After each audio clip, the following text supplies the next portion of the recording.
ইব্রাহিম খলিলুল্লাহ আলাইহিস সালাতু ওয়াস সালাম যাবিহুল্লাহকে সাথে নিয়ে কাবাঘর নির্মাণ করলো।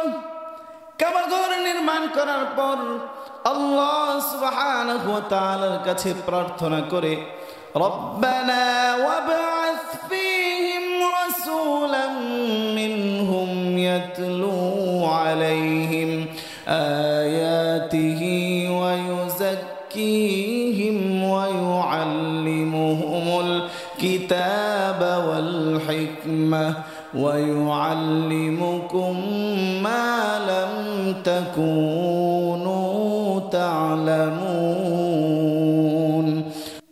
খলিলুল্লাহ আল্লাহ তাআলার কাছে দোয়া করে, আল্লাহ আপনার ঘর রক্ষার জন্য, আপনার ঘরের জন্য আপনি এমন একজন নবী পাঠিয়ে দিন যে কিনা আপনার কালাম তেলাওয়াত করবে, আপনার আয়াত সমূহ তেলাওয়াত করবে, ইলম সম্পূর্ণ হবে, হিকমা ওয়ালা হবে, এমন একজন হাবিবুল্লাহ আপনি পাঠিয়ে দিন।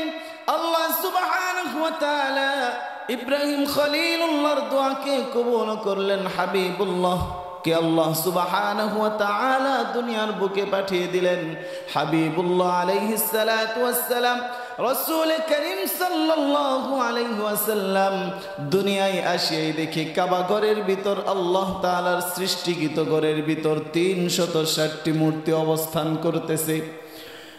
আল্লাহর হাবিব সাল্লাল্লাহু আলাইহি ওয়াসাল্লাম যখন কিনা দেখলেন কাবা ঘরের ভিতর আল্লাহ সুবহানাহু ওয়া তাআলার ঘরের ভিতর 360টি মূর্তি অবস্থান করতেছে, আল্লাহ সুবহানাহু ওয়া তাআলার হাবিব শুরুতেই কিছু করে নাই, কিন্তু আল্লাহর হাবিব সাল্লাল্লাহু আলাইহি ওয়াসাল্লাম যখন কিনা নবুয়ত প্রাপ্ত হলো, আল্লাহর হাবিব সাল্লাল্লাহু আলাইহি ওয়াসাল্লাম নবুয়ত প্রাপ্ত হওয়ার পর মক্কা বিজয়ের সময় কাবা ঘরের ভিতর ঢুকিয়া আল্লাহর হাবিব সাল্লাল্লাহু আলাইহি ওয়াসাল্লাম সমস্ত সাহাবীগুলোকে আদেশ করে দিল, তোমরা কাবা ঘরের প্রত্যেকটা মূর্তিগুলোকে ভেঙে ভেঙে ভেঙে ভেঙে তোমরা বাহিরে ফেলে দাও।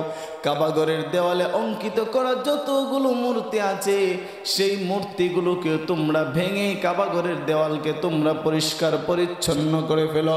ও মুসলমান ভাই আমার, বন্ধুগণ আমার, এই জন্য মনে রাখতে হবে মূর্তি ভাঙার সম্পর্ক শুধু আমাদের জন্য নয়, মূর্তি ভাঙা মামুনুল হক সাহেবের কাজ নয় শুধু, প্রত্যেকটা মুসলমান যেন তার বাবার কাছ থেকে শিখেছে মূর্তি কিভাবে ভাঙতে হবে।